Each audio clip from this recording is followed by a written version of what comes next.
Welcome to Patreon, everybody. This is our very first Patreon only live stream. Hi, everybody. I'm Gary. You know me. And we got Dennis. Say hi, Dennis.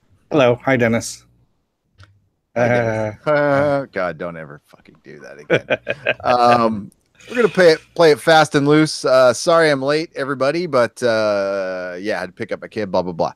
Stuff happened. So I apologize. I know you guys are up really late.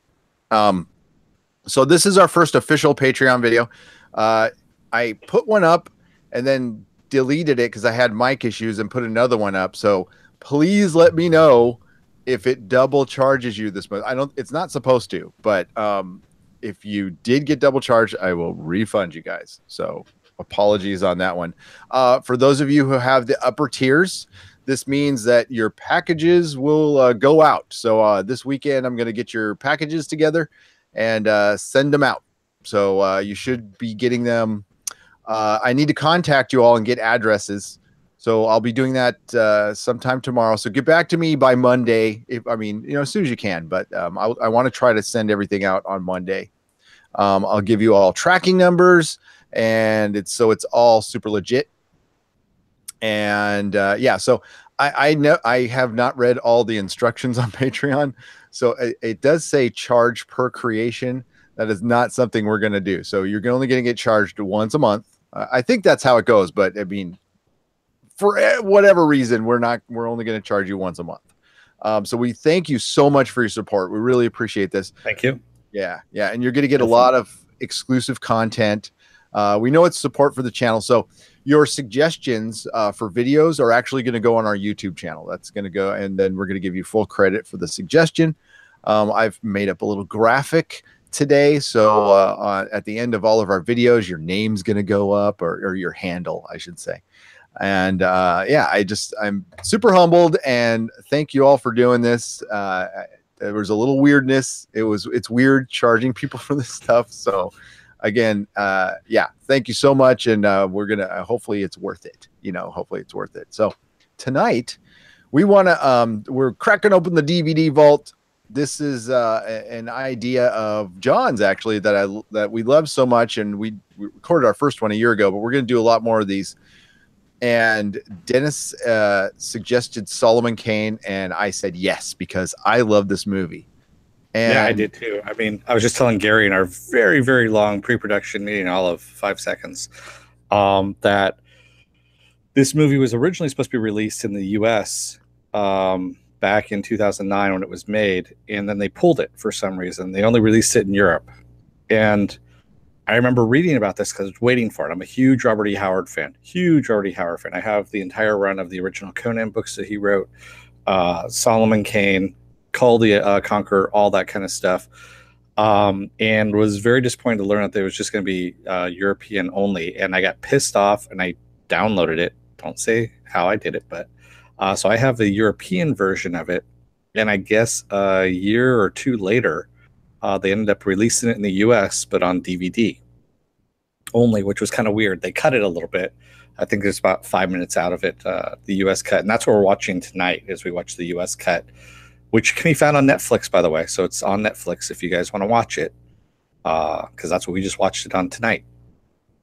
Right? Is that what you watched it on? Or? That's what I watched it on. Yep, that's what I watched it on too. So we're on the same page there. That's why we wanted to watch the same version of it. Yes. And man, was it good. It is. I cannot believe this, that, for the crap that we get in the theaters and some of the Netflix original stuff. Man, people need to talk about this movie. I feel bad for the director and the writer, and I hope he's gone on to do other stuff, because he did such a great job with this. It's super old school, witches, demons, vampires. It throws everything in from a Robert E. Howard book into one story. It's legit. The effects are good. It's not cheesy in any way. That's what blew me away about this movie. I think you might have been the one who told me to watch it too at the comic shop. I did. Yeah, I did. And sorry, I'm actually MJ Bassett actually has directed Ash versus Evil Dead. Oh shit. Okay. There you go. I'm actually looking at the bio right now, and it's kind of weird because the picture they have up is a picture of a woman, but then they have another picture up of a man. So it is a man, and it says he was dissatisfied with Silent Hill Revelation 3D, which I guess he had a hand in as well here. So, but yeah, he did direct Ash versus Evil Dead, a couple episodes of that actually, Confinement, DUI, Books from Beyond, and Bait. And if I remember correctly, Confinement is the one in the insane asylum. Yeah, DUI is a great one too. Yeah. So that's and Da Vinci's Demons. Yeah, just So he's really, a Raimi guy. Yeah, exactly. He's a Raimi guy, and very cool, very very cool. So yeah, this makes me want to dive into the. I never read any of the Solomon Kane books, so now I want to do that badly. Really good stuff. Yeah, Solomon Kane is basically Punisher / Buffy the Vampire Slayer in the 1600s, taking on. In this movie, he's taking on a demon. Well, a demon named Malachi, well, it's more of a person who was, I guess, sold his soul to the devil. Used to be a priest or a healer, and sold his soul to the devil. And he's got a servant, a masked man. So we start out with Solomon Kane is a bad man. He's kind of he's a pirate, and he's just on some. Is he in Spain? North Africa. Okay, that's right. So North Africa. So probably around Libya. Egypt. He could be someplace around there. More than likely Libya, because at that time, I know there was a lot of marauders around that area. So Libya, Egypt, all of that, and they used to go in there and used to pillage that entire. So this takes place in 1600, the year 1600. Yep. And he's basically looking for treasure, is what it is. He's leading his men, and they're basically just going through and just slaughtering everybody they can find. And they finally get up to these doors that are closed, and they blow them apart. And they're asking one of the soldiers that's dying, "Where's the throne room at?" And yeah, it's just, and it gets crazy from there. Oh no, they walk into this room, this giant hallway, right? And it's got what looks like a bunch of mirrors facing each other, right? And it looks like they're wrapped in bones. I think they are wrapped in bones. This is the scene that like hooked me in, and this is in the first like 3 minutes. So there's like some demons or something, vampiric demons behind the windows, and you see his crew going through, and you could see them, and they have this like weird mouth. It's just like it's like a leech mouth. Yeah, leech mouth. There you go. Thank you. Thanks for bailing me out on that one. And right away, I'm like, this is direct to video. Like those looked fucking awesome. How long ago did this movie come out again? 2009. And 2009. The guy who actually did the creature effects was Patrick Tatopoulos. He's the guy who's on Face Off. He's one of the judges who he started Face Off and now doesn't have time because he's doing so much creature effects, for all these different Hollywood movies. Walking Dead, if you will. I mean, he does it all. He's everywhere. So yes, he does work with Walking Dead people as well. But yeah, dude, it's really talented. Yeah. So a solid, and another thing this is creepy. It's like legitimately creepy. Even though like you could see his crew is a bunch of pirates and probably deserve to get it. Like they all get sucked in, and they're creeped out and they want to leave. Oh yeah. And he's basically saying, you're not turning around and leaving because we're right here. And the treasure's right here. We're getting it behind the door. Yeah. And then a badass line. He's just like, I'm the only devil here. And that's what I also love about this movie. It's like we don't get this in movies anymore. We can't have like just a legit badass being badass with badassery. There's always got to be some reason for it, or like, I don't know, toxic masculinity. I have no idea. But and it, God dang, it was 1600s. It was all about toxic masculinity. I can't even say those words together. But I miss that. I miss just a straight story. This story isn't overly complicated, but it's not stupid. And it's just Solomon being a badass. And they throw in a lot of stuff that I imagine from the books, just a lot of little teases here and there. Yeah, this is this whole origin story, if you will. They never really do go into the origin story in the Robert E. Howard books, so they kind of manufactured this origin story, if you will. But still, I liked it. Seeing, having read the books, it fits the tone. I mean, most of his stuff takes place in the Americas, in the colonies. Yep. So that's why it's a little bit different, and that this takes place, first in North Africa and then in England. So it was actually fairly decent. And dude, that when we start having those demons coming out of the mirrors and pulling people in and just sucking them in, and they're screaming and running, and they're trying to get out, and yeah, that was badass. No, that was awesome. That was awesome. And then he sees basically the Grim Reaper sitting on a throne, and we hear that his soul is damned.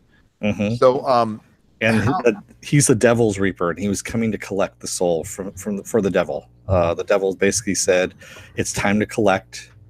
Your time is up." Yep. And do we find out like how his soul was damned? I don't seem to remember that. Or was it? Or is that? Do we find that out later? Is that what we? Because I'm like, did I miss something in the beginning? Because they mention it at the end, which we'll get to, but not really. Because I mean, it's just from all the killing that he's done, all the killing, pillaging, stuff like that. Because you're not supposed to. So essentially, he's a Puritan, is what it is. And in that faith, of course, you're not supposed to break any of the Bible's commandments and all that kind of stuff. Which, of course, he's broken all of them at this point, and that's why his soul is damned. So they don't do a whole lot explaining like how he got to, because they give us some flashbacks and stuff, but it doesn't really matter. I mean, that's something that could have been left for later. Like I said, the storytelling is pretty tight in this one. Some characters do come in kind of randomly, but and it looks like maybe like the production was rushed a little bit. It's just as far as storytelling, but not on like quality of filming. So yeah, they filmed in Czechoslovakia. So from what I understand, they're having little problems with some of the the production of it because it was in Czechoslovakia at the time, and it's every now and then you get a few little hiccups here and there. You get shut down probably. Yeah. Like there are new permits for filming in this castle. That's actually something Bruce Campbell should be asked about because he filmed in Czechoslovakia quite a bit. For especially like The Man with the Screaming Brain that he did, and They Call Me Bruce. He actually filmed in Oregon. I take that back. They Call Me Bruce. Oregon, Czechoslovakia. What's the same difference? They look the same. Yeah, they do. So yeah, he escapes the Devil's Reaper by jumping out the window, like really high up too. You're trying to figure out how in the hell is he going to survive this? But there's water underneath, and you'll never take my soul. Yeah, and then he jumps, and actually, there's a couple of pretty miraculous survivals. Yeah, but it's because God wants him to live. Okay, yeah. So yeah, he falls up and he wakes up in a monastery. Well, no, it's a year later. It's a year later. Okay. Yeah. Well, they show him waking up in the next scene, and it's a year later, and he's in a monastery, and he's been hiding out for a while. And he has a whole bunch of different religious scarring that has taken place on his body in order to hide himself from the devil's gaze, as they say. You know what I liked about that is it didn't look pretty. Like nowadays they would make it like tattoos or something like that, make it look all badass. And it looked like a guy in the 1600s carved crosses all over himself with a dull knife. Yeah, because it was kind of wonky a little bit. Yeah. They weren't straight lines. Some of it, especially the arrow or the cross on the back, wasn't straight. Yeah, I wonder how he did that one. That's pretty good. Well, I think he had somebody else do it, but hey kid, I need you to carve a cross on my back. I'll give you a shilling or a shekel or whatever the hell they gave back then. Yeah, and he had been a lord, we find out, and had all this money, and went to the church there and basically gave them everything that he had. and the abbot for the monastery or the church that he's at basically say, "Hey, we thank you for all your money, but you got to get out. There's a lot of darkness coming, and it's because of you. Yeah. So you need to leave now, like tonight." Like, we packed your shit. Yeah, you really need to go. It's outside the door. You got to go now. And this is one of those funny things where the preacher man said, no, the priest there said he had some dreams about his destiny, and you thought, well, this is a character we're going to see later. He's going to be like his Obi-Wan. Nope, never see the guy again. Never see the guy again. Yeah, we just see Solomon leaving, and he's like, yep. Well, the path to redemption is always one in peace, which is total bullshit, by the way. Not for Solomon. And yeah, he's renounced violence at this point too. Yes. He says, for everything he's done, he knows that his soul is damned, that he's going to hell, but he's trying to redeem himself by living or renouncing violence and just basically living a peaceful life at this point. Yeah, and we see him journeying, doing one of those long Lord of the Rings walks, and there's some pretty good landscapes. Again, this is shot beautifully. It's got a dark, gritty color palette to it, but it really works. It makes you feel like you're there. I love, period genre things. Those are some of my favorite things. And the costume design is right. I mean, he looks so fucking badass. And he was, I'm forgetting his name now. He was supposed to be in, he was also in Altered Carbon, but he was Purefoy. Yeah. He was supposed to be in V for Vendetta and actually shot some scenes. Actually, a lot of scenes are him, but, yeah, he famously freaked out because I guess he had claustrophobia and couldn't handle the mask. Yeah. But, I love him from Rome. That's the first time I ever saw him in anything that I remember anyway. And I still think I'm a fan of this guy. I don't know. I liked him in Knight's Tale. Remember, he was the prince. Yes. That's where I first saw him. Knight's Tale's such a good movie. Yeah. That's such a good movie. It's fun. It's fun. It's just a really fun movie. Yeah. And people hated that movie too, just because of the modern music that was put in it. And it's like, they didn't play that kind of music back then. It's like, yeah, no shit. It doesn't matter. You know what? If you want to get technical, if you hear like any kind of piano or horns in anything older than the 1700s and 1600s, it didn't matter either. It was all strings before that, and not harpsichord, whatever that precursor to the piano was. I don't know, but yeah, that's why they don't really do a piano in Game of Thrones until Cersei had her Godfather moment, which was awesome. But yeah. And we have a little flashback to his childhood to kind of give us an idea of what happened to him.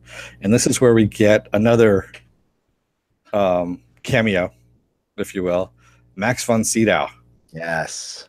And why is this a big deal? Because this is the second Robert E. Howard character as a movie that Max von Sydow has been in, decades apart.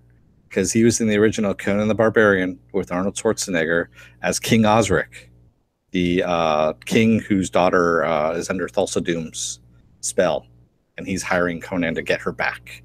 So in this one, he plays Solomon Kane's father. And we give Force Awakens shit, but I am glad Max von Sydow was in the beginning to do absolutely nothing. But his appearance in it put him in pretty much every badass franchise ever. Remember in the 80s, Max von Sydow was in everything, and he played a great Ming the Merciless. He does, yeah. I mean, he chews up scenery like nobody else, but he does it so well. He does it in the perfect way, with perfect measure, and you could tell he's having fun doing it, too. Just complete fun. He's also in Game of Thrones. Yes, he is. Remember? Oh, yeah. He is in everything. He's in everything.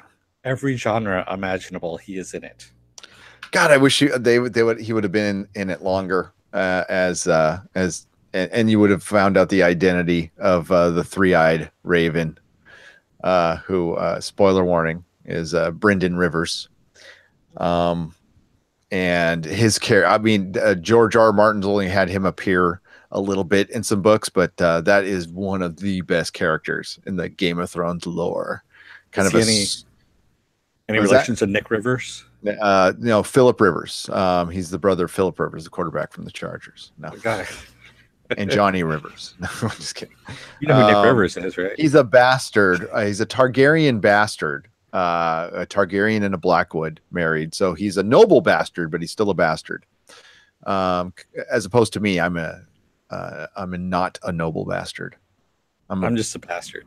Yeah, you're just an asshole. I'm a bastard. Let's get it straight. Dennis Miller did a song about you. It wasn't Dennis Miller. That was not Dennis Miller. What did I say? God damn it! Did I say Dennis Miller? Dennis Leary. Dennis Leary. Yes. You know which song you're talking about. You're an asshole. I'm an asshole.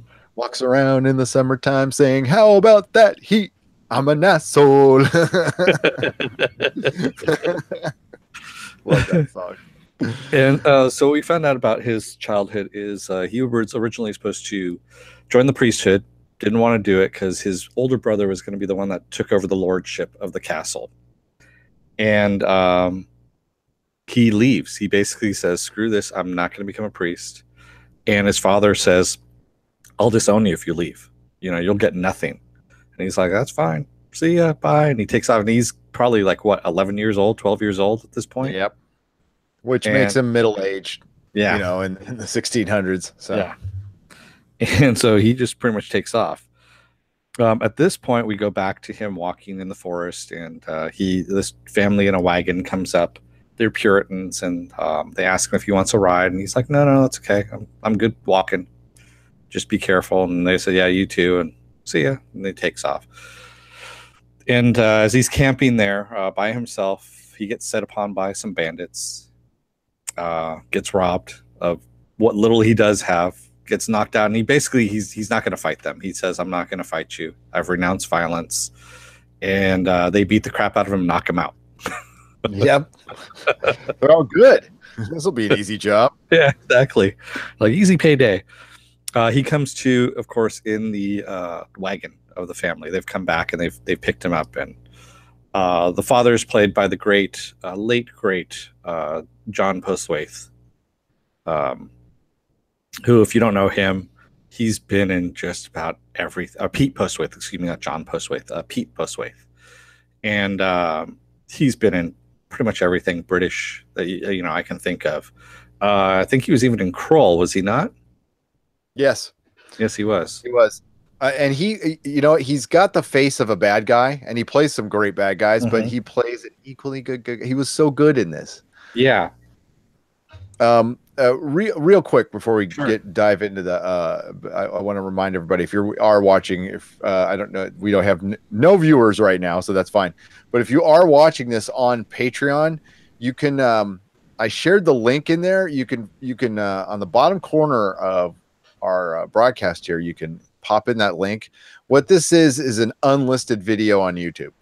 So if you pop in the link, you can go to YouTube and watch it and pop in some comments if you want. If you missed this one, apologies. We're going to schedule these out in advance, and I'll let you know. I haven't been super communicative on Patreon because busy, but I'll let you guys know in advance. Dennis and I need to decide on a day that we can just once a week do a Patreon live stream of some sort. We haven't decided on that day yet, but once we do, we will let you know, and it will be the same time-ish, whatever day we decide. Sorry, Dennis, go on. So also, Pete Postwaite's wife is played by Alice Krieg. Who was Alice Krieg, you might ask? Do you remember the Borg Queen? The Borg Queen. Yeah. I'm going to just come out and say it. She was hot. Borg Queen was hot. And she was also in Sleepwalkers. Remember Stephen King's Sleepwalkers? Yes. She played a really creepy mom. No, she's got like this she's got a handsome face. Like, she's pretty, but it's very stern pretty, and she plays good. Just the Borg Queen was again a little sweaty. The whole sweaty machine thing really did it for me. I am wrong in a lot of ways. I just want to say that. Sorry. But and give me some Borg Queen. So they take care of him. They bring him. It's the parents. They have a daughter, a son, and then they also have this guy that's traveling with them as well, who had lost his family to the plague, and they're all with him. He's getting nursed back to health by the daughter. And fun fact here: the brother and sister are actually real brothers and sister in real life. No way. Yeah. Yeah. You know, they did look alike now that I think about it, but well, okay, wasn't she, I mean, like I was getting a romance vibe between her and Solomon Kane, but she was a little young for him. So maybe it was more like a paternal vibe than but it kind of came off as like they might be romantic later. But he is a Puritan, so exactly. Sorry, I was just messaging Viking Bitch there. She was wondering where we were at, and I told her we're on Patreon. Just give her the link. Can you go in the bottom? Is she on here? I'll message her on Facebook. Hang yes. On. Let me Viking Bitch. You know what's going on. Yeah. So they basically come upon a village, and the village has been burned to the ground. People's eyes are burned out. And they find one lone survivor, this little girl. And they decide to camp for the night, but they want to keep the fire really big because they know that something bad happened here. And the little girl basically says that everyone went to go and watch a witch being burned. And as the fire was licking up around the witch, it didn't burn her. And she started laughing and just basically saying that all the demons, the devil's creatures, children are coming, are going to be released onto the earth. And she kills everyone by burning out all their eyes because they all went to come and watch the witch being burned. And they say, okay, well, let's have another prayer for everyone, and we'll go to bed. And the little girl's like, I don't want to pray. I'm done. I'm tired. I want to go to bed. And Solomon Kane kind of knows something's up, and he goes, okay, well, give me your cross there, Papa John, and I'll give it to her to wear tonight so she can sleep with it. And he's walking towards her with the cross, and the little girl's looking at it really kind of warily. And all of a sudden she freaks out and like stabs the daughter in the hand and marks her. And we see that she's actually the witch. The little girl turns into the witch. That's such a cool scene. Yeah. Oh. And she's looking for Solomon Kane. She was actually waiting for him. So they knew that he was on the road. And she calls him out by name. She goes, we knew you were out here. We just wanted to know where. And she flies away. Solomon Kane. You know, and then he, you know, the kid turns into like a witch, and it's like not a proper, but it's like your typical Halloween witch. The old hag. Nobody does anymore, you know. Yeah. It's like, God damn, that was awesome. And then she like flew in the bats and stuff, and that's what makes me like. We've gone down the road so far to where I don't even know if you can do witches anymore, because Salem witch trials and patriarchy and blah blah blah. So yeah, I don't know if you can do it anymore, but it was like an old school Halloween witch, and she turned into bats, and it's like I want more shit like that. You know, it reminded me of the witch from Army of Darkness. I'll swallow your soul. Yes, totally. So this guy must have worked on our Army of Darkness. That's in some capacity. This guy being the director. Patrick Tatopoulos, I think, actually did some. He probably did at some point in time.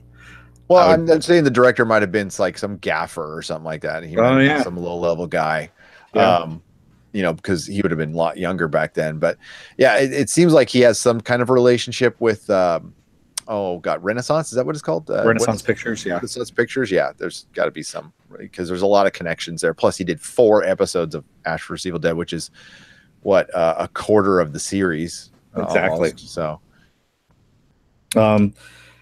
and so we know the girl is marked now. Her hand has a little black mark on there, and they continue along their way, and we see as they're camping off on the side there. The demon army. And by the way, Solomon Kane all this time, the father they're going to the New World. They're going to the United States, or to the colonies, if you will. And excuse me, his name is William, as the father. And he says he invites Solomon Kane. He goes, why don't you come with us? It's a new start, fresh start for you, everything. And he says, That's really nice of you, but I'm a really bad person. You really don't want me with you. And he goes, I can't stress this enough. I've done some really bad shit in my life. You really don't. And the father's kind of like, why are you here with us then? Kind of thing. Yeah. He kind of looks, there's a couple times he kind of looks, a little bit worried about, is he going to like kill us all in our sleep? And so it was kind of funny, that he's just kind of really stressing, like, you really don't want me with you because I'm kind of bad. And so they're camping off on the side of the road. This is the next morning, and they hear some commotion going on. Actually, the kid goes and grabs Solomon. He goes, "Come here, take a look." And they go over the rise, and we see the army. So we've seen the bad guys that were robbing Solomon Kaine. They had gotten taken over by the guy with this leather mask, and they've been infected by some demon spore, if you will, and become bad. Their eyes turn black. They get scars on their face, all this kind of stuff. And so we have a whole horde of these guys. I'm just calling them the demon army because they didn't really have a name. And they're coming in, they're finding whoever they can find. They're putting them in cages and taking them away and taking them to the guy. They're basically taking them to Malachi is where they're taking them to. Slaves. Yeah. Slavery or death, they say. Yeah, it gets grim. I mean, they you don't get, you get a sense you're in England, and this one area of England is just getting tore up. Like they're basically just burning everything down and killing everybody, or doing I'm sure there's we don't see any like raping going on, which is good, but we're gonna assume that happened. It's implied. It's implied. There's a lot of pillaging going on. Pillaging, that's the word I'm looking for.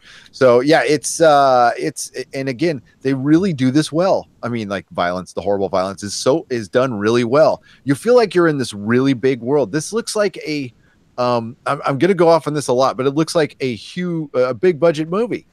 Yeah. It did have a decent budget. I mean, I think it was made for like about $30 million. So I mean, it looks like a $70 million movie. It's again, the effects are not cheesy on this at all. I mean, no. Honestly, they hold up great. The Reaper sword. Yeah, that Reaper sword in the beginning was awesome. That was awesome. Yeah. And because I remember I was watching it. Remember, it's been a couple of years since I've watched this. Probably at least 5 years since I've watched it. Here. And I was looking at that sword, and I'm like, that looks like it was done just like last week, because that's really good special effects. Yeah, right. I was like, damn. I don't remember, and I think. Well, I was watching it on Netflix, so I've got the 4K package. I'm sure you have the 4K package too, and it looks so pretty. And they're upgrading. We'll never get this in 4K on disc, by the way. It's just, actually, if you do want to buy it on Blu-ray, it is available on Amazon.com for, I believe, for like $7.99. I would jump on that to buy it. I as a matter of fact, I'm going to buy a copy. I believe I did buy it on Blu-ray because I saw it. I think I saw it in the $5 bin at Best Buy, and I picked it up. Oh my god! Off topic. The Blade trilogy on Blu-ray, $8.99. I picked it up at Fry's on Black Friday for $3. Damn, see? It's $1 a movie. I know. It has actually those three, and then it had one other movie as well, another Wesley Snipes movie. I can't remember which one it was, but so it had 4 movies in there for $3. And I was like, that's great. Hell, I'll buy it. Sure. I bought these today. They're in 4K. Yes, I bought Justice League.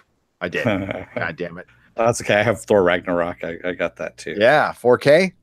Yes, I did buy it in 4K. Yeah, I can't wait to see this in 4K. Even though I don't have 4K TV as of yet. Wait till Black Friday. They'll be cheaper. Yeah. I mean, I didn't get the top of the line one. Hell no. I don't need. Seriously, the only time I turn on my TV is to watch a Blu-ray. I don't watch. I mean, I'm on YouTube. I watch everything on my computer now and on YouTube or on my phone. Oh, see, I have Fire TV, so yeah, I watch it through my TV. There you go. I did notice that half of our viewers are watching us on phones. Nice. Combing through our my beard and our analytics today, our analytics, because we had some weird subscriber activity today, very bizarre, and yeah, I really got in the nitty gritty. Our female audience is growing, so that is very good. It's still very low. We need to work on that. It's like 20%. Um, and I know, you know, you Viking bitch, you're 20% by yourself. Well, you're 100% awesome, but you represent. Yes. Is she watching us now? Yeah, we got a viewer. I'm pretty sure it's Viking bitch. Hello, Yeah. Viking bitch. Thank you for Hey. being our viewer. Thank you for being a patron. Yes, thank you. So yeah, sorry for the lag on that. We'll be way more communicative with the Patreon stuff. If you didn't catch the early part, I did put this video up twice because I had mic issues. So please let me know, because you're not supposed to get charged twice. So if you got charged twice, let me know. I'll refund you. And depending on the tier, your packages are going to go out this weekend. I will contact you for addresses and stuff like that. And I also want to say your request videos go on our main channel. And you get full credit for the request. And that request being Venture Brothers. And also a side note, with the Farscape thing, I had a great idea for a video. I'm gonna do a review for every episode on our channel, and it's gonna be for the Farscape fans. So it's gonna be kind of reversed. It's like everybody's gonna know more than me, and you're gonna watch somebody watching Farscape for the first time and me reacting to it, good or bad. I have a feeling I'm gonna like it. I have a feeling I'm gonna like it. Well, I mean, I was told by the chat if I like Doctor Who, I'm gonna like Farscape. So there it is. You might like it. I mean, like I said, I went through the entire first season, and it wasn't my cup of tea. That's all I'm going to say. It wasn't bad, but it just wasn't something that I was interested in seeing the next season on. I can't remember his name, but the main actor in it, he was in a Doctor Who episode, and he was also in Guardians of the Galaxy Volume 2. Ben Browder. Browder, yeah, I like him a lot. So I think it's gonna, and I like that alien looking girl too. Oh yeah, kind of hot. Which one? The bald one or the one with white hair? Yes, okay. Both. I'm not picky, Dennis. I know. You're all I know. So it was at this point. Hang my jacket up on my chair. Sorry about that. I know we're playing it fast and loose, but still. Squeaky chair. Go on. At this point, the demon army is taking slaves and killing people as well. And Solomon tells Benjamin to go and run back to his parents and tell him to get the hell out. And of course, sorry. Did you see the comments? I can't see any of the comments at all. Viking bitch said, "This is awkward. I'm the only one here." It's not showing up on Patreon at all. Let me see what's going on. It's supposed to be. Oh crap! What's going on? Scheduled it for tomorrow. Okay, well, it's gonna show up on Patreon tomorrow. Fuck. Wait, I can edit this. Hang on. Maybe I can edit. So I'll keep talking while you're doing that. No, it's St. Patty's Day. Let's schedule it for 09. So the kid runs back to go and tell his parents, the kid being Samuel, and the demon army is already there, and they're basically knocking people down. They're grabbing Meredith, his sister, and they're like, she's the one that's marked. We want her. And they kill the guy that was with them, and they take the boy. They see the boy running, and they grab him. And Meredith calls out.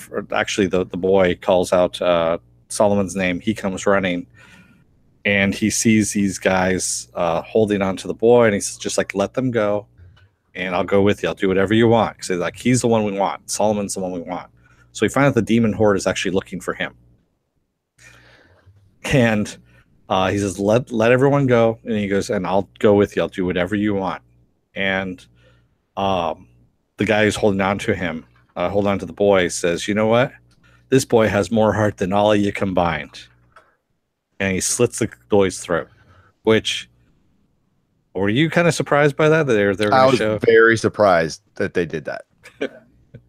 And that's when, again, that was one of those moments where it's like, okay, you don't wish for children to die, but they just killed a kid.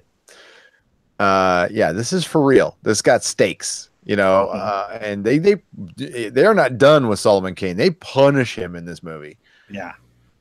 And he basically at this point, he looks up and he's like, what the hell do you want me to do? He's basically talking to God at this point. And he goes, if I do this, he goes, my soul is damned. And he's like, all right, screw it. I'm doing it. He grabs a Bowie knife and just goes to town on these guys. And I mean, the one guy whose head he cuts off with the Bowie knife. And it's brutal.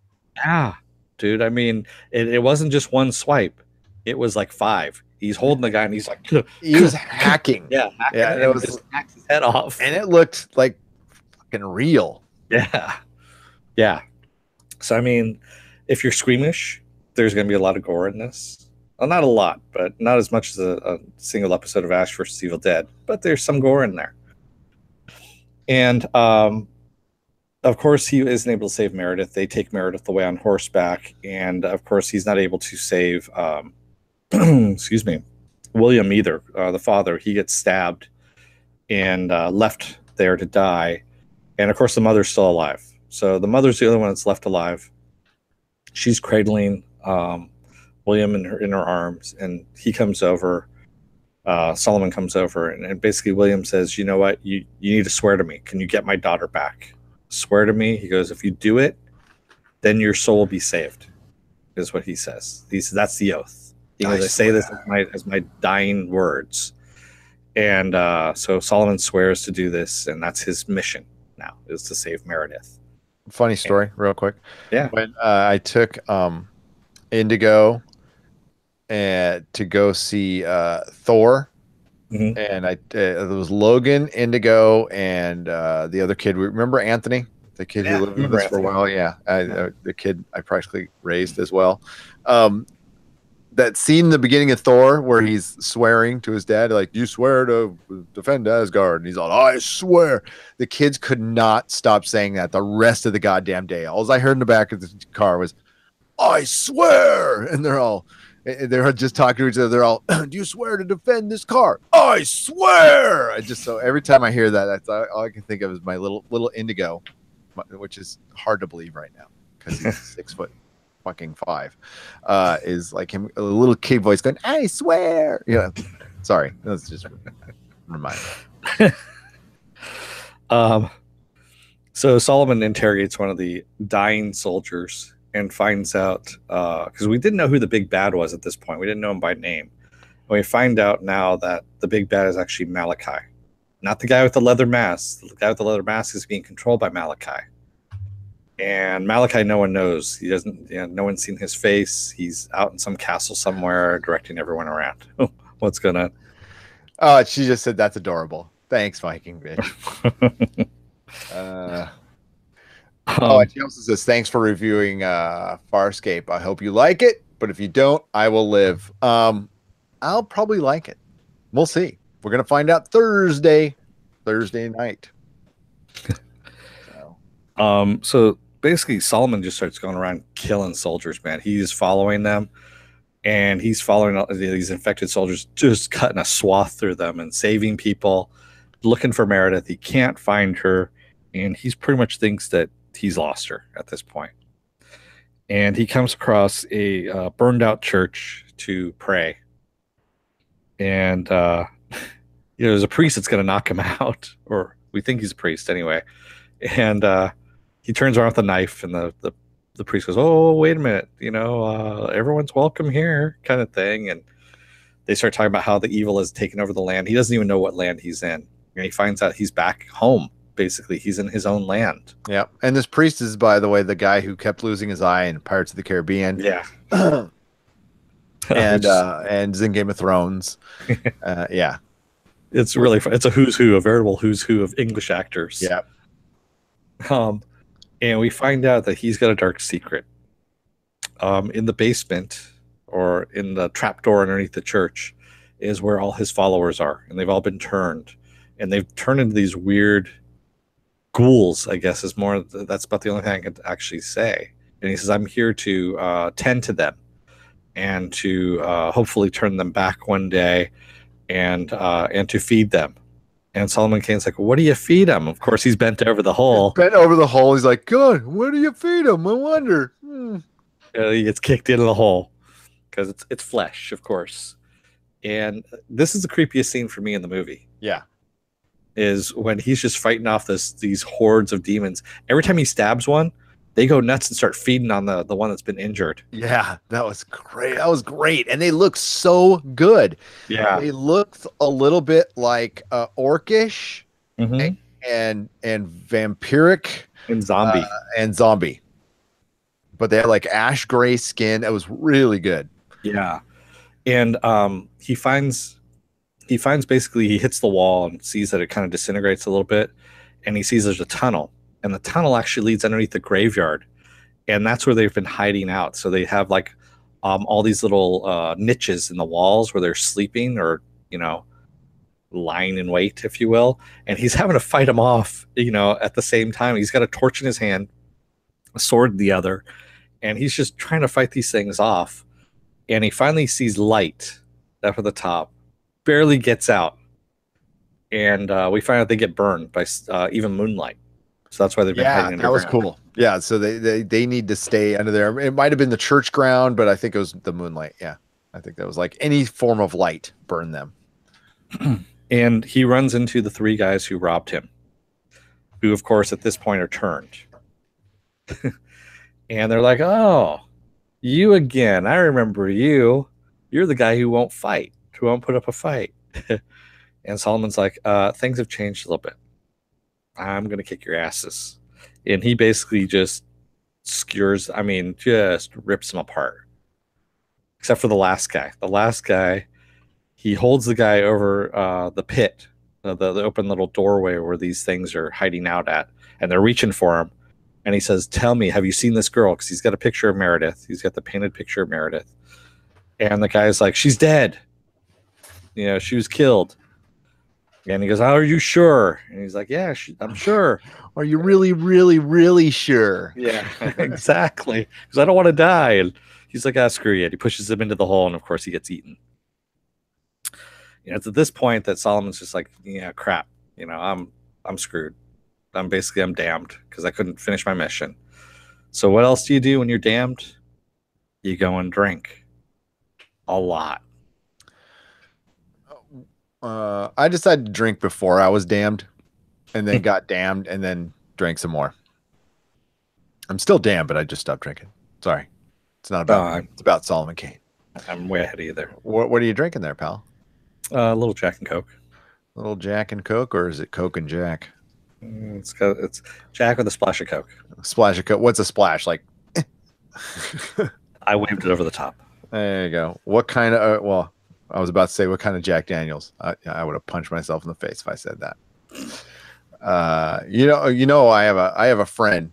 I had a friend. We don't really talk that much anymore. He's in Portland doing urban gardens and doing whatever fucking people do in Portland, riding around in unicycles and having like socialist bookstores or whatever the fuck they do. But I grew up with him, and he's practically a brother to me, the son of a bitch. But his dad was a bartender, and he named his son after Jack Daniels. True story. Wow. Yeah, JD is named after JD. Okay, I didn't know that. Yeah, I didn't realize. I know JD. Yeah, I didn't realize that's what he was named after. I see him once in a while on the Facebook. He pumped out some kids. Oh, I know. You saw that? Yeah, he's got like 3 of them now. Is that 3 now?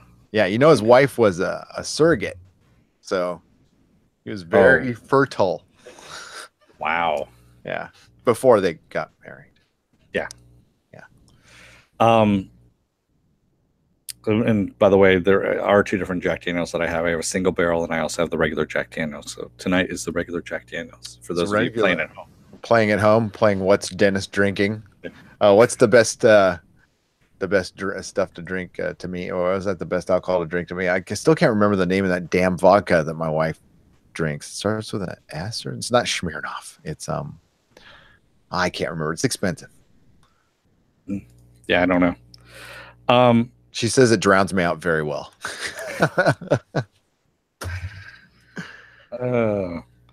So basically, Solomon's in the tavern getting drunk, and we have somebody who used to be aboard the ship with him and recognizes him in the tavern. Another And random character who another just random rolls in. character. Very Yeah, handsome for 1600s, by the way. and actually, this guy's been around as well. I mean, we've seen him in other shows as well, like TV shows and things like that. And excuse me. And he basically says to his partner, he's like, "Yeah, this is Captain Kaine, and he can lead us. He can help us, defeat all these things that are roaming around." And they're trying to make sure that it actually is him and everything like that. And they finally say, "Yeah, it is him." And they talk to him, and he's like, "You know what? I can't help anybody." He goes, "Why don't you just fight for yourselves?" kind of thing. And he goes to go and sleep it off in a communal, I guess, room, if you will. And that's when the bad guys come in and they haul everyone out of that room. They find him, they grab him out there. And this is when Leatherface comes out. That's what I'm going to call him, as Leatherface, because we don't have a name for him as of yet. And he basically is crucifying people in the town square. People that could help, people of faith, if you will. And Solomon Kaine is one of them. And he's like, "You know what? This man cannot help you any longer. We're going to kill him, or we're going to crucify him, and then we're going to set the town on fire." And everyone's like, "Okay, sure, why not? We're not going to do anything. Go for it." I haven't seen a crucifixion since this morning. I know, really.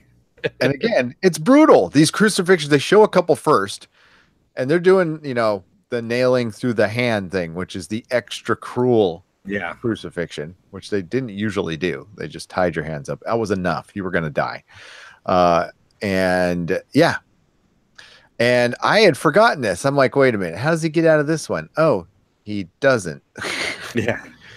And it's kind of funny. I was watching when they're hauling him up, when they're hauling Purify up onto the cross.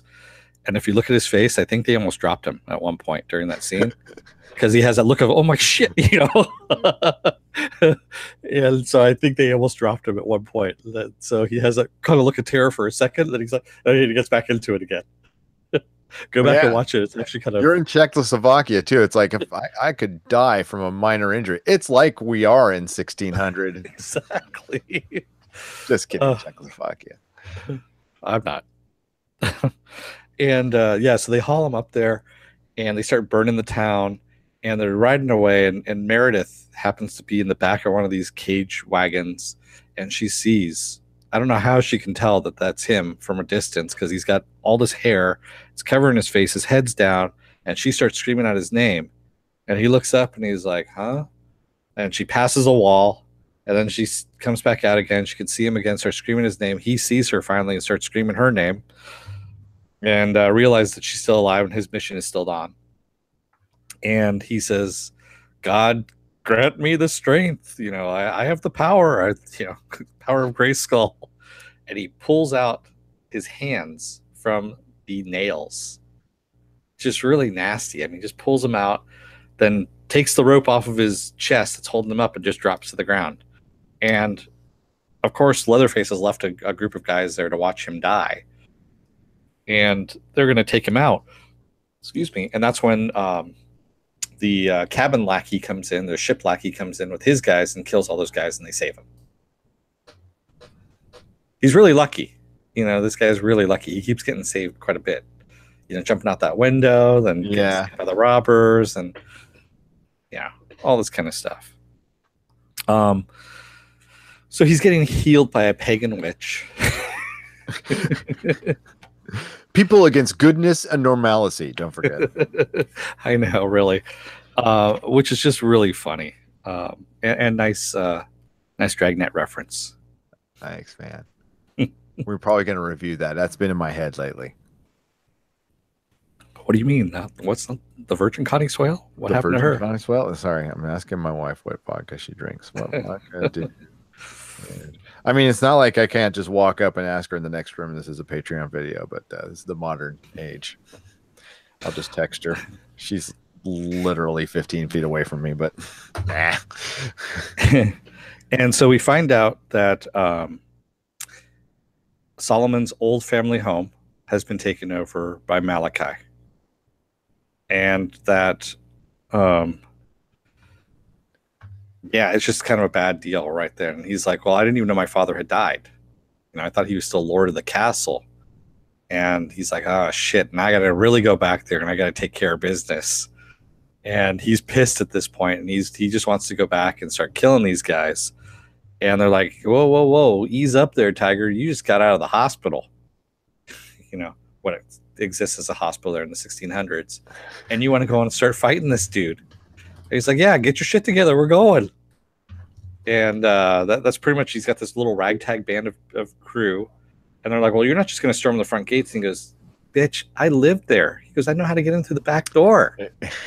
He's your backdoor man. And the Hound's there, by the way, another Game of Thrones actor. Exactly. He pops up. To answer the question, by the way. Okay, so you were right, Viking bitch. It was, here, let me get to the comments real quick. God dang it. Because she said, yes, Ciroc. She drinks Ciroc, which is, I'm probably mispronouncing it. It's Ciroc, and that shit's expensive. Oh, when she can't get that, she's okay with Kettle One. She said Kettle One will drown me out too. And then she asked me if I'm making her a cocktail. Why are you asking me this right now? Which is funny. That's pretty funny. Sorry, we can go on. No, it's okay. So Solomon Kane ends up getting there. He breaks them into the castle, and that's when we see the witch from the little girl witch, and she's up on top. She's rattling around. Did that look like a baby skull to you that was filled with? Yes. Yeah. I wanted one. I mean, not a real baby skull, but yeah, I mean, like, I don't know why she was rattling it, but it was sufficiently creepy. I was like, oh man. And Solomon Kane just like throws his sword, man, and just nails her, kills her like that, just kills her instantly. And I was like, made sure to change her into a witch before the sword did the killing, though. They did. I was actually kind of surprised by that one, because I mean, they already cut a kid's throat. They could have killed the child witch. Yeah. But yeah, then some ass kickering. Ass kickering. Yeah, I like that. We'll stick with that. Kickering, little ass kickering going on. And we get some pretty good sword. I mean, there was one moment it looked like sword training a little bit. They were a little spread out, but the sword play was pretty good. Listen, I love Highlander, but that is some shitty sword play in that movie. But I still love the movie. Don't get me wrong. But yeah, there's and then we get some like a really good, and then another random actor, like I'm forgetting his name, but you know him from a bunch of shit. He played Jekyll and Hyde in League of Extraordinary Gentlemen. Jason Fleming. Yeah, he comes along a little bit later. So we end up the Leatherface comes out to go and he starts taking out a lot of these guys. I mean, he starts killing a lot of Solomon Kane's guys. And Solomon Kane goes up and starts fighting him, and he says, okay, you guys go and get inside and start, finding where the throne room is so we can actually, start killing these guys. I'll take it from here. He fights Leatherface for a little bit, then he runs downstairs and locks him behind a door and starts going another back way through the castle to get in. And he finds the dungeon and starts releasing all these people that have been, that we've seen getting taken from the countryside by the demonic horde. And he finds this one cell with this old man there. He's like, come on, old man, I'm setting you free. He goes, all right, I'll carry you if I have to. And he goes down there and finds out it's his father. His father's still alive and pretty old at this point. Yep. And we also find out another reveal is that, another thing, going back a little bit, we had another flashback to when he was a boy, when he had left. He came back and found out that his brother was basically going to try and rape some girl. Yep. And he intervenes, and it's up on top of a cliff outside the castle there. And he intervenes, and the brother's like, the big brother says, basically, what are you going to do? He goes, I'm Lord. This is everything. This is all of mine. I can do whatever I want.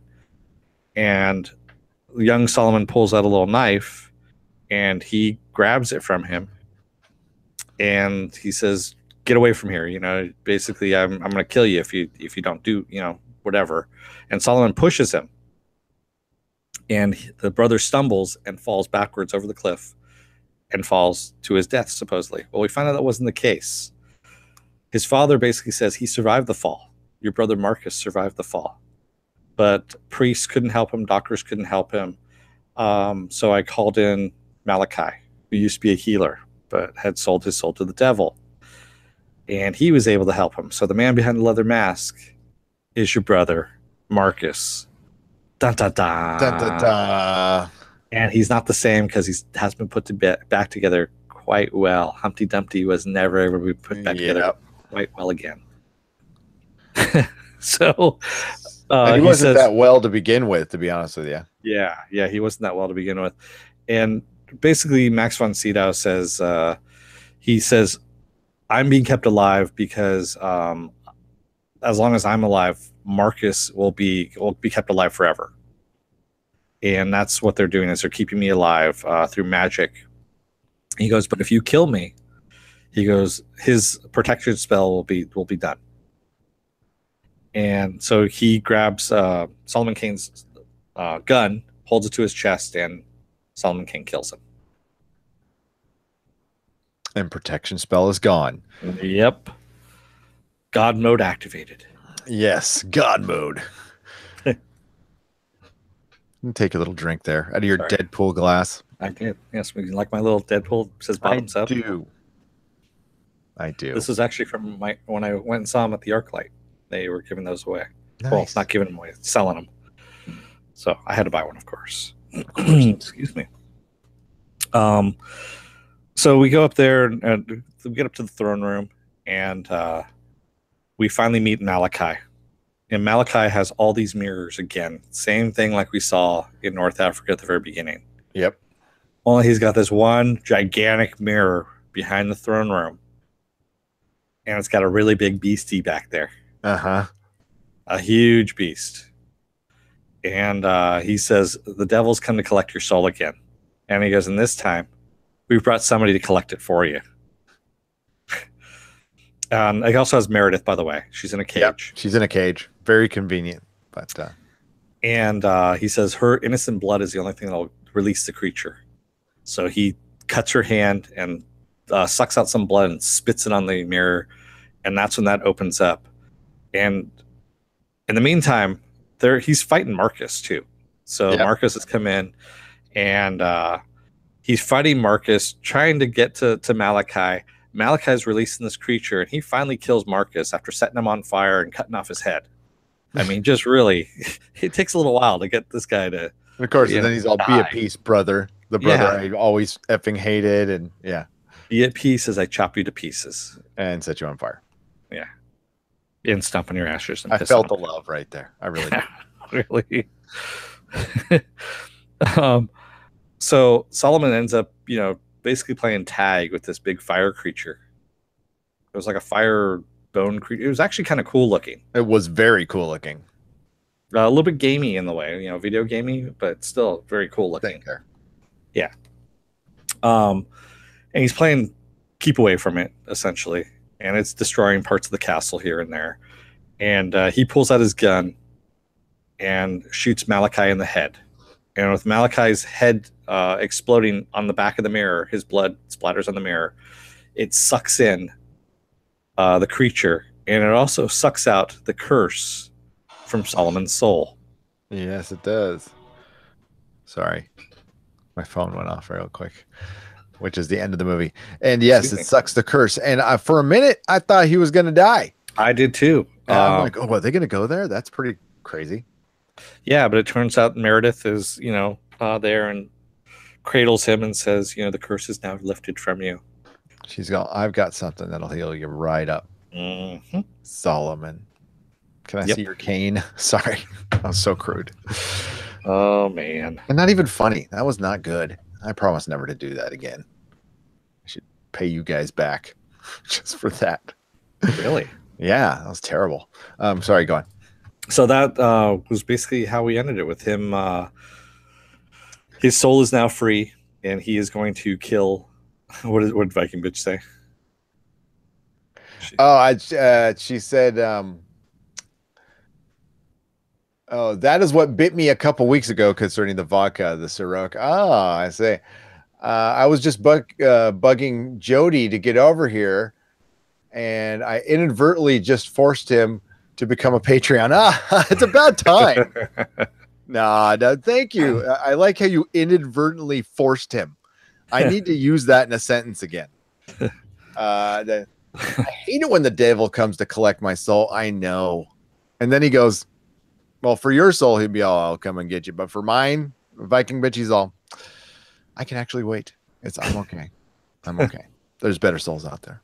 It really is. Yours. Mine, he just kind of goes, yo, what's up? That's all he does. He's all, wait a minute, you don't have one. And then Dennis goes, I am a robot. I am artificial intelligence. I was created to be the perfect asshole. I'm just kidding. I'm just an amalgam of a lot of internet memes. No, I love you, man.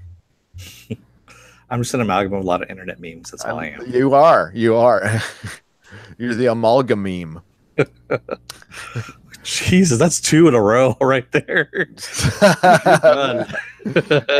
I'm going to use Patreon to practice my material. God. We just need to give them the money back at this point with that. So that's basically how it ended with him. He's going to go off and fight evil. And originally this was supposed to be set up to be a trilogy. They were going to set one in Africa, and they were going to set another one in colonial America. And it never happened, of course, because for whatever reason they decided not to release it here, which was really kind of sad. Yeah, this this is Patreon only, but I'm really inspired to do one of a video to bring attention to this, like a shorter one.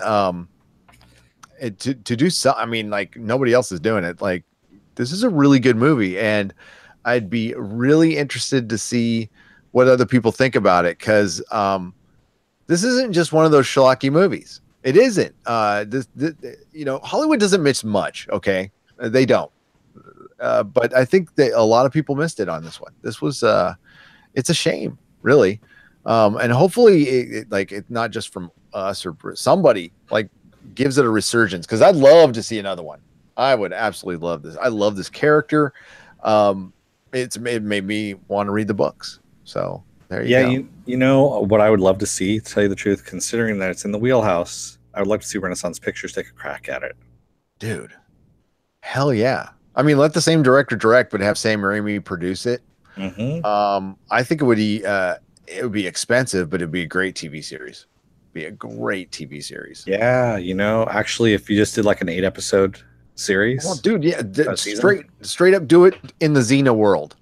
Mm-hmm. You know what? I mean, make it a little more serious, modernize it. But the people who made Spartacus and Spartacus. God damn, yeah, Stephen DeKnight. Mm-hmm. Yeah. Oh my God, it would be so good. It's a tough sell because of I bet you it's got something to do with the Christianity thing. It's pure. I mean, it's Puritan. That's the whole part thing. Of the time. I know. It's just. And honestly, if you read the books, it's downplayed. It's just that he doesn't swear. He, and basically, you just got to read the books. It's really downplayed. No, I can't. Yeah, I believe you. That's just the thought. It probably had everything to do with.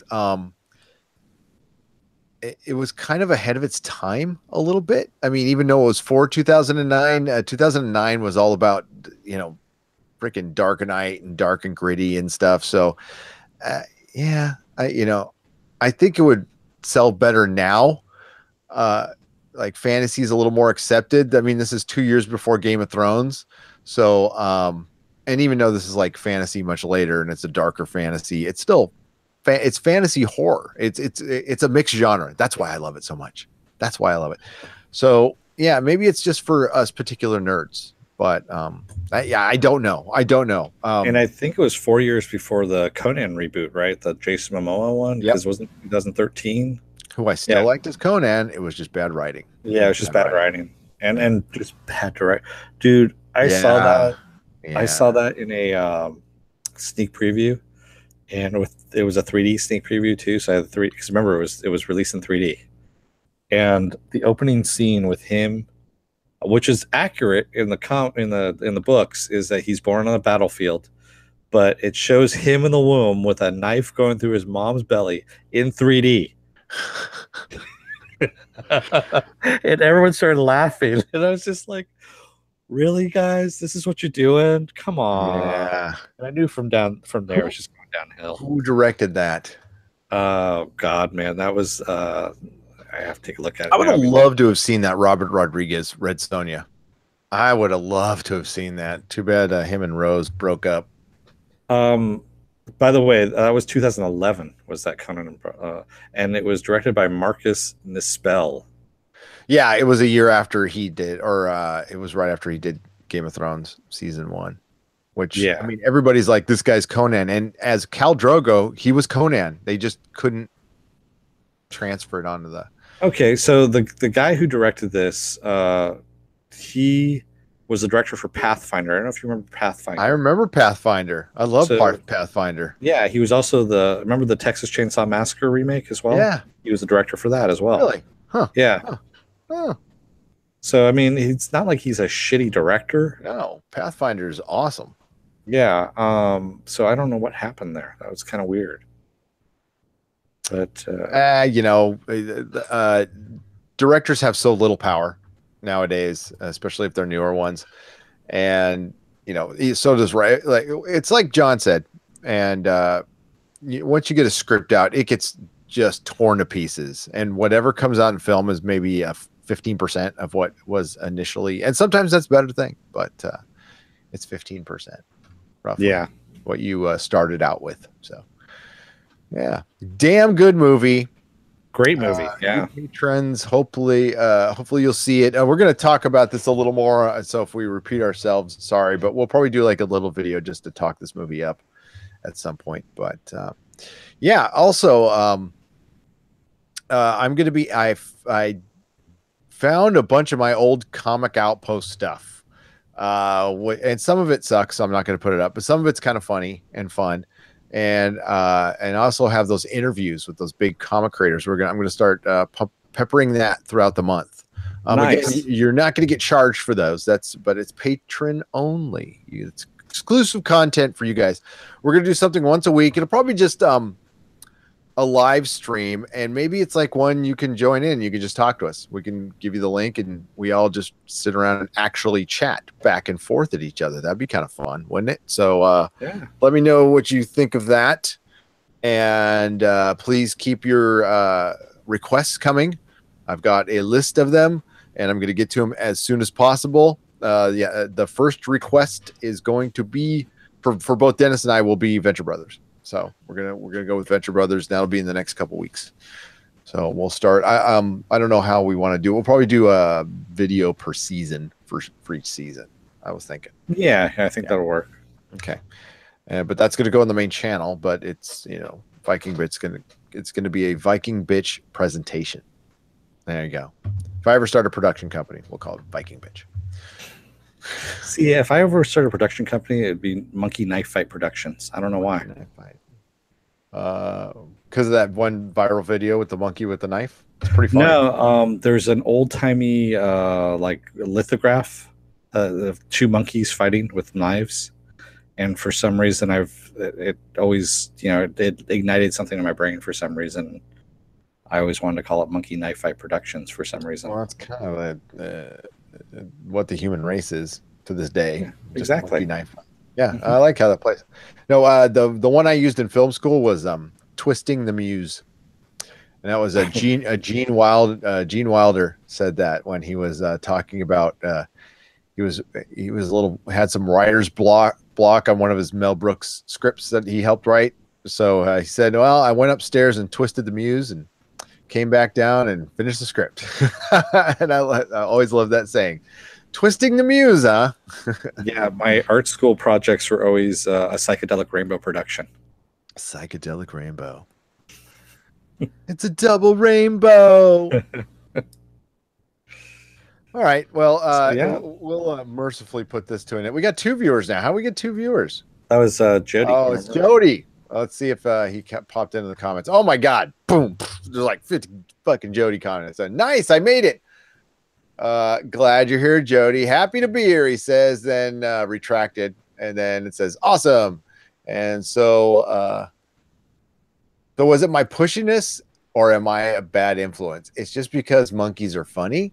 Nah, it's all good, Viking bitch. I am surprised the other patrons aren't here. Well, the stream was late. Yes, it was. Trippy Dennis, he says. So yeah, here we are. We're here. Your channel is Patreon only. This will remain on Patreon only. And unless until and for at least a long time, we're going to give you guys exclusive content. So since you're late, I'll mention this one more time that you did get charged for this one. I put the video up twice. Had a mic issue, pulled it back. So let me know if you got charged twice. I'll refund you. If you whatever tier you got, if you get a package, those are going to go out this weekend. I'll be contacting you individually to get your addresses. Also, Jody, throw out your requests. We're going to do, you guys get to request videos and I'll get to them as soon as I can, but I'm going to try to get to every one. We're going to do Farscape. We're doing Venture Brothers for Viking Bitch. And, it's going to be lots of fun. Yes. Nice. So, we'll stay on for a few more minutes. I am freaking tired. I had a crazy day at work today. So your eyes kind of fluttering there a little bit. God, yeah, I am. Yeah, and I went to the gym before this, but man, I am so fucking tired. It was a hell of a day. Lots of Teslas to deal with, and I was by my lonesome today, but it was cool. Wow. And it was all right. No, I like working alone. You know that. It's much better. Sometimes I don't play well with others, but no, I like, the guys at work are great. It's really a fun job, to be honest with you. I did hit my local comic book store and I picked up Marvel 2-in-1, because this is supposed to be bringing back the Fantastic Four, which looks fun. And then there's a Krypton free comic book that is a reprint of World of Krypton, which is by Mike Mignola. Remember when Mike Mignola used to do color art, Dennis? Oh, yeah. Yeah, this is like old Mike Mignola. So this is John Byrne and Mike Mignola. That's before he developed his own style. Yeah, it really is. And it's just a prequel to the Krypton show, which I'm very excited about. But then I got dropped a couple bucks for these. I got some Crow. Yeah, good stuff. It's all stuff I sold with the store, and I didn't mean to. Like some of my collection got sold with the store, which was a bone of contention between me and Brian when we sold it, because he would not give it back. So I just finally said fuck it, I don't care. I ended up kind of winning out on that one anyway, because that Spider-Man video game, I had it in my garage and I was supposed to bring it back, but since he wouldn't give me my part of my comic collection, I'm like, well, then I'm just keeping the video game. And how about I keep the video game, you keep the collection, and we're cool. And he grumbled a little bit, and he's all, okay, we're cool. I'm all, okay, cool, good, because there's no way he was going to get that video game back. Yeah. So, but I didn't want it to be weird, but it definitely got weird. It definitely got weird, which sucks.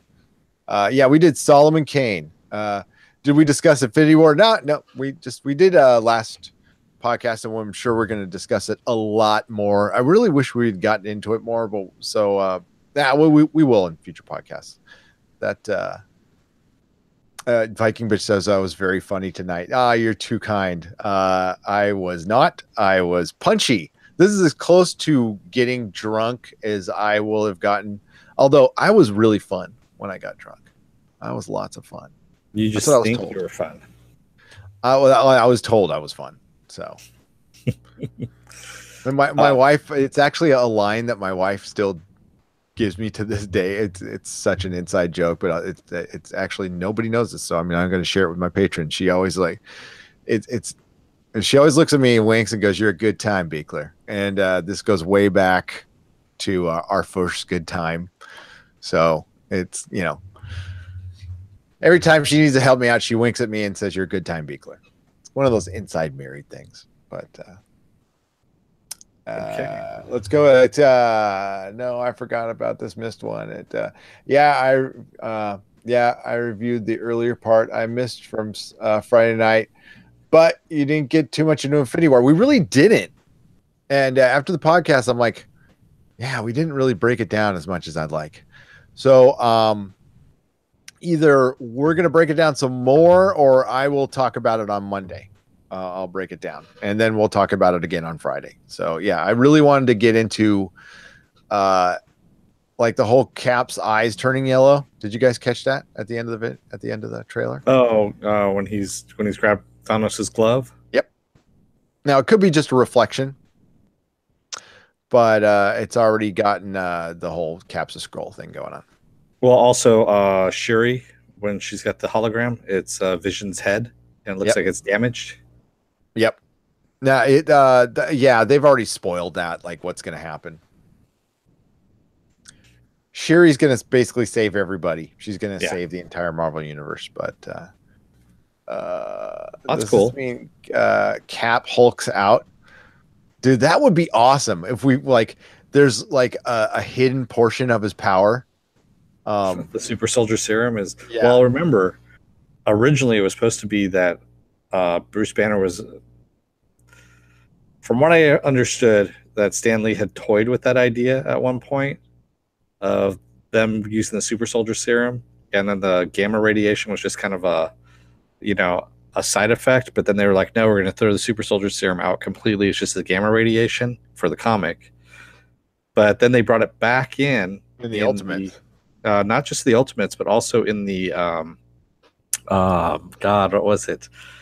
The Ed Norton Incredible Hulk. Well, the movie, which is based on the Ultimates. Yeah. So yeah, the Ultimates, everything was like pretty much. You guys know this. The MCU is based on the Ultimates. Yeah, it's like 100%. And yeah, they center everything around Cap, which makes tons of sense, by the way. It was meant to recreate the super soldier, says Jody. Yeah, because wasn't Banner's program meant to recreate the super soldier program from yes, it was. And that makes way more sense than getting in proximity of a bomb. Yeah. So that would be awesome if it like tapped into some like he just gets stronger or something. Yeah, he just hulks out a little bit, kind of turns green, and just that'd be kind of cool. What's the first episode really hooked me? Not sold on how it ended from the first episode. I love how you could trust anything. Oh, he's talking about Counterpart. The first episode really hooked me. Not too sold on how it ended, but it's the first episode.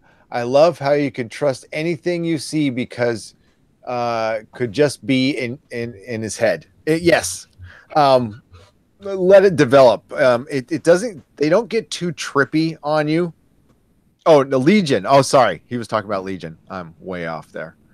Aren't you watching? Who? I guess he just watched the first episode of Legion. The Legion, yes. Legion, Gary. Viking bitch said. See, I didn't catch that part. Yeah, the Neurotic Podcast group on Facebook. That's why I saw that. Legion. We weren't sold on it right away either. Well, the first one we really liked. The second episode we both really hated. Yep. And that's when you're like, I'm out of here. And we stopped. And what happened? I think I told you, watch it again. I kept watching it. Was that it? Yeah. Or who was it that I watching it? I was like, and then I just went back because it was still on. I'm like, ooh, that was good. It took us a couple episodes to get back into covering it, but we didn't do it consistently. No. Maybe it's Cap's proximity to the Infinity Stones in the Gauntlet, like a catalyst for his transformation, maybe, or it could be just a reflection of the glove. Yeah, we'll see. We'll see. I am so excited for that movie. I watched the trailer a couple more times again today. I did. I am excited about that. Yeah, got my tickets.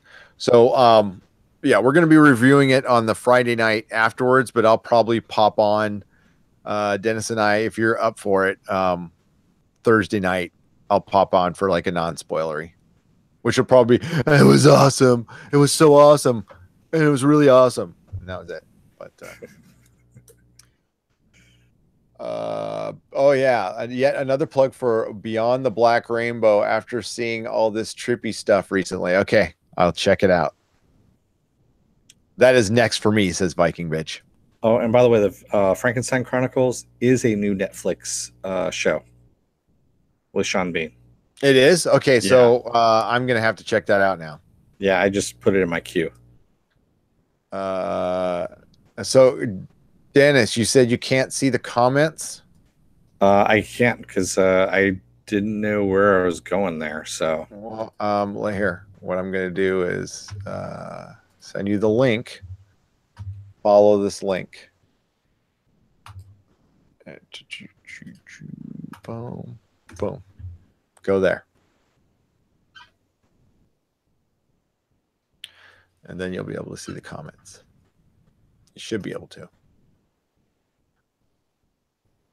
All right. I see them. Yes, I'm there. So, all right. As long as you have that link, you'll have access to it. And it's also on Patreon too. Yeah, Apple Crow's here. We got some new people here right at the end. So I will be better about scheduling. Sorry, just the day kind of got away from me a little bit. And I am freaking tired, like I mentioned before. Because Friday night, so after I do a Friday night podcast, it's like drinking 5 cups of coffee for me. So it takes me like 2 hours to wind down. And I also have to do the website stuff.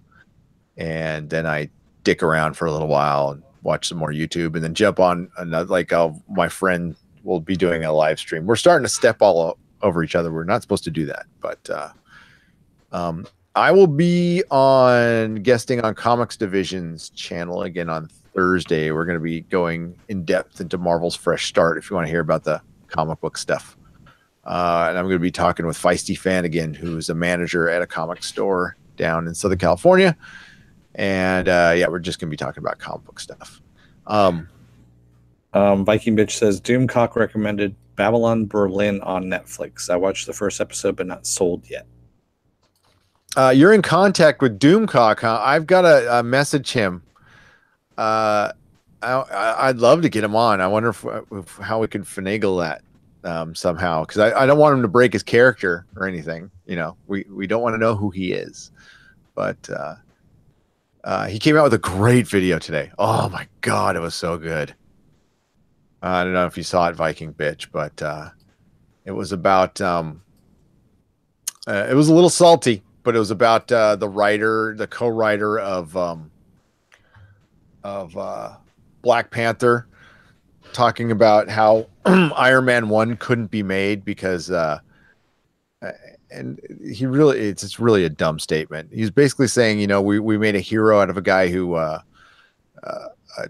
objectifies women. And it's like, did you see the movie? I mean, he starts out as an asshole and then, kind of progressively turns into a good guy. Yeah, redeems himself. So yeah, that movie was problematic. That last guy's name was Cole, but man, Doomcock just eviscerates the guy. It's so fucking good. Yeah, let's get him to guest. But Viking Bitch mentioned that he needs to be asked, and of course, I don't expect somebody. I want to invite somebody on. We do have kind of an open door policy here, though. Like if somebody really wants to jump on and chit chat away with us on a podcast, I'm down. That's how I Love Comics, the guy I chat with, he has an open door policy too, and that's kind of how I got on. And now I'm getting messaged on Facebook. It's probably Melissa asking you when you're making her cocktail. I know. No, it's Tim going, it was just a reflection from the glove in his eyes. We were talking about it earlier. I know. Cap's his favorite character, so I'm all, Cap's totally a Skrull. I'm totally fucking with the guy around me. He's totally a Skrull. He's like, no, he's not. I'm all, yeah, he's a Skrull, dude. You can see the reflection in his eyes. Skrull. He's like, no. And he's like, you remember when Jon Snow's pupils dilated at the end when he died and everybody thought it was something, but it was nothing? Yeah, I'm like, yeah, it's probably something like that. Oh, man. Iron Man fans, right? Right. So. Yeah. I got nothing. Oh wow, Jody. I asked Doomcock again. He said he can't say no to someone as cool as me. That's true. You are pretty cool. I tried channeling my inner Doomcock, but to be honest with myself, it would just be caps lock. Oh my god! But that Iron Man video, I watched it twice. It was so good. I do want to tell him. Nah. I didn't want to tell him that I'm the guy who got him up to 1,000. I used my 4 Gmail accounts. He was so close. I'm like, boom, boom, boom, boom, boom, boom. You know, just. But I like to quietly support. But I do talk. You didn't watch the Star Trek stuff, but man, he just eviscerated Star Trek. It was epic. Now what you need to do is pull 3 of them away, so you let them freak out a little bit and find out why you lost 3 subs in an hour. Oh, like we did. Well, we know why that happened for real. Yeah, we do. We do. Direct quote. Wow. Okay, I'm gonna contact him. I'll contact him. He is man. Doomcock can come on. Doomcock can post a fucking video on my channel. I'll give him my password. I don't care. Love Doomcock. I wonder. I wonder what's under that mask, though. I obviously somebody who knows. For one, like he has this ridiculous. It's not ridiculous. It's a really funny setup. Dennis, I know I've shared the videos. I don't know if you bothered to watch them, but he's really smart. A really smart guy. He's very Red Letter Media-esque. If you don't know who Red Letter Media is, they pretty much did an hour-long breakdown of why the prequels suck, and it made them huge. I think it's got like 1 million views. Yeah, that video Doomcock did today was great. Agreed, Viking bitch. I'm gonna probably watch it one more time, and I'm gonna shoot him a message. So. Yeah, I remember Midnight Edge mentioned Doomcock, and I popped over there and I couldn't believe he only had like 400 subscribers. I'm like, what? So that's going to change though. He's going to get huge. Apple Crow says I asked him if the mask was because he was burned by acid or if it was just terribly comfortable. That is from God, I can't remember which movie that's from. It's from Princess Bride. There we go. Princess Bride. That's right. Were you scarred by acid or no? They're just terribly comfortable. Jody says, see, that's the thing. Character arcs are very important in telling a good story. And if a story's main character has no arc, then that's a boring story. And that's what he was referring to with Black Panther. What the story around him was great, but him as a person, they need to work on that a little bit. They've done that in the comic book to a point, but there's oh god, well I'm on Patreon here, you guys. We're all friends here, right? So one of the big problems with Marvel is they're afraid to write black characters, and it's usually white dudes afraid to write black characters, and they probably fear controversy. They fear controversy, so they just write them really bland. And it's not good, so the white writers now, when the black writers are on the black characters, it's a little more comfortable, but I think it's coming from on high. I don't think it's actually the writers. I think they want to write them complex. Some of these writers are very good fucking writers, but I think it's Disney going, you know what, just write them super bland. So Luke Cage is and the sales have tanked. For actually Black Panther tales. Black Panther #1 sold how much, Dennis? I mean, it was like the best-selling comic book aside from Star Wars in a long time. But then it went down by Ta-Nehisi Coates because Disney homogenizes everything, and including the comics. I still think my favorite story is about Jack Kirby, when they were saying that there weren't enough white people in the Black Panther comics. So what Jack Kirby did was he had Black Panther beating the shit out of a whole bunch of KKK members. That's funny. Jack Kirby's was awesome, but also kind of an asshole. But we love him. We love him. These are kind of asshole. These are kind of asshole. Oh, totally. Gary, I think one of the negative sides of the new ultra extreme PC culture is it's taken hold of entertainment. Nobody wants rock the boat. Exactly. That's actually what we're going to talk about on the stream on Thursday. We try to allude to it here as much as we can without getting super controversial. But yeah, it's infecting art, and art isn't feeling free to write whatever the hell they want. They're checking themselves now. They're like, oh man, that's a violence towards a child. We can't. Damn it. Oh, did my mic come back? Or is it gone? Yeah, it's out. Fucking mic. Well, you're just gonna have to hear me here. So as I was saying, let me pull this out and just get my other mic going. Hang on. Yeah, I can hear you. Okay, as long as you can hear me, that's fine.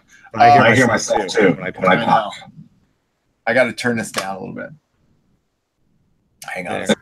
I got to turn it down. It's like way too loud. That sucks. Yeah, my new mic comes in tomorrow. Yay. Hey. Oh man, there's no way to control the volume. So I'm just going to bring this closer and I'll wrap it up. But as I was saying, the art is checking themselves now. So they're not writing freely, and the creativity, I know it's getting really close to my face now, is suffering from it. And it's going to get worse and worse and worse. You started seeing it come into Game of Thrones. The writing for Game of Thrones was so god-awful last year. And it was not only because they were off the book, is they were starting to let current politics get into the show. It was very light, but it was there. So yeah, I don't know what to say about it. I mean, like, you know, I'm not saying you need to go out and depict rape anymore. That's fine. You could, you just allude. I mean, like, don't take it out of storytelling, but we don't need to see it. That's fine. But when it comes to like actual, like, building a character and giving a character flaws, there's stuff they're not doing anymore. And that's why I don't think we could get a Solomon Kaine written like he was in 2009 now. You heard Cole say it. That's what Doomcock was talking about in this video today. Was the Cole guy was saying you wouldn't get an Iron Man today, and I have to agree with him. But the Cole guy was saying, and that's a good thing, which I totally disagree with him for. And yeah, that was the whole point of the video. Definitely, I'll share the video with you, Dennis. It's good. Okay. And by the way, Jody, we all are appreciative that Gary's new mic is arriving tomorrow. Maybe it'll be followed up by a new chair at some point in time too. Maybe. Yeah. Well, somebody even commented about it. I took this mic traveling with me and I dropped it, and this thing is like shoddy now. So, yep.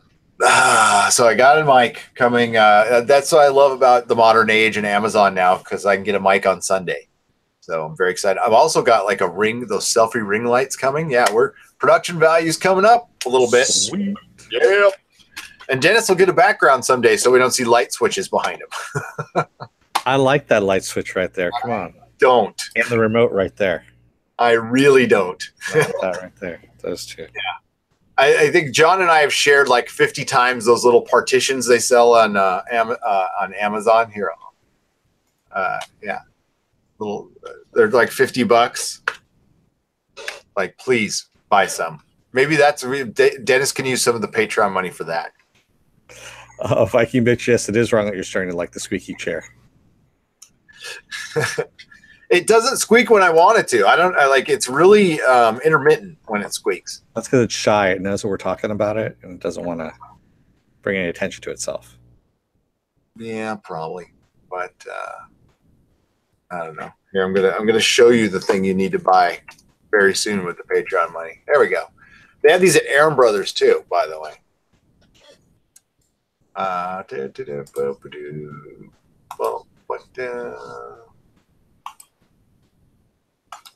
There, see right there, Dennis. Get one of those, okay? Fuck's sake. I'm trying to put on a show here as I talk into I think it's the microphone on the camera. I didn't know it had one. But, all right, guys, I'm sorry you missed a lot of this, and I got an idea.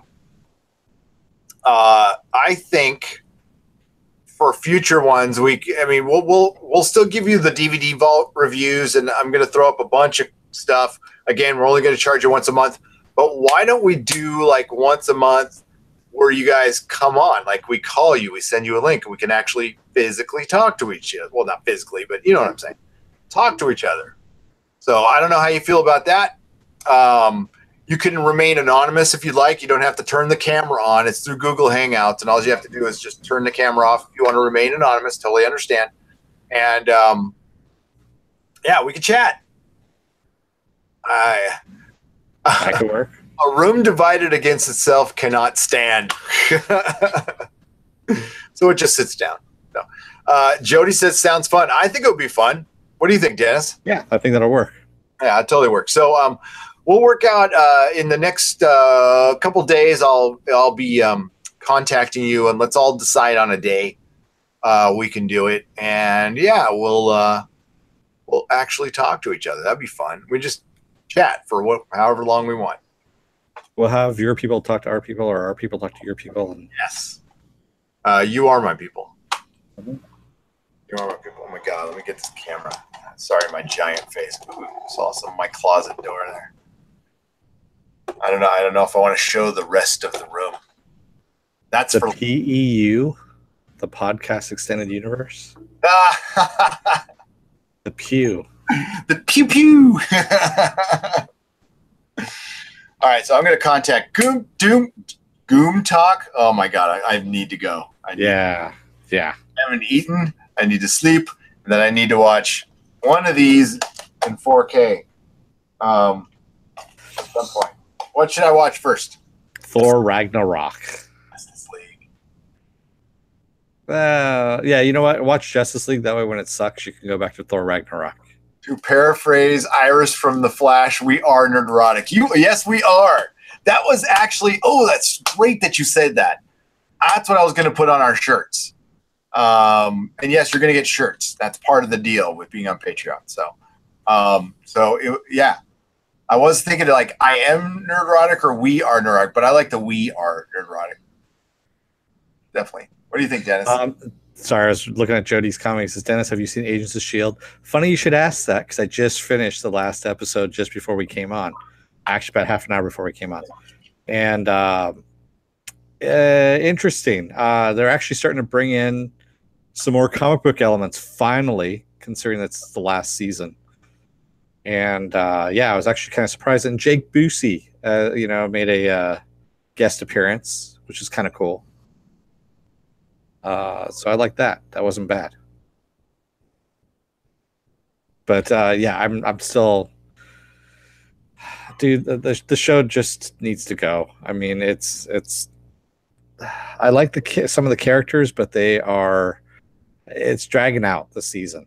It just really is. Oh, if they did the real Thunderbolts, that'd be great. I'd watch the hell out of that. Yeah, if they did the real Thunderbolts, yeah, they are doing the Thunderbolts. I mean, kind of, sort of. They've got Crusher Creel and Von Strucker, the kid Von Strucker.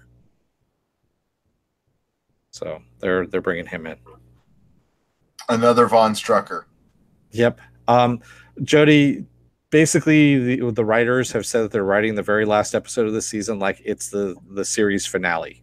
Yeah. So you don't normally write that like that unless you're getting shit canned. And considering that Disney was the one that saved them because ABC wanted to can them after last season. Yeah, Werner von Strucker. Who was in the as well. There you go. Yeah. All right, we're gonna wrap this up. Guys, you're great. I'll get a time with you for our chat. I think that'll be lots of fun. I'll be interacting and yeah. We'll cool. We'll talk. And yeah, we're gonna do like shirts and stickers, and you're gonna get little prize packs and stuff. So I'll be in contact with you for multiple things. So as always, thank you for supporting us. Thank you very much. Yes. Yeah, it's humbling and it's very cool. And this is the best hobby in the world. So, Jody, Viking Bitch, Apple Crow, you guys rock. And I'll see you soon. And Dennis, you want to say bye? Yes, we'll see you tomorrow for a counterpart. And then we'll see you again on Monday for Ash versus Evil Dead. Yes. And then I'll see you Monday morning. Monday morning, that's right. 11 a.m. So, Children of Earth, don't let the door hit your ass on the way out. Progress, not perfection. Kind of like tonight. Okay. Guys.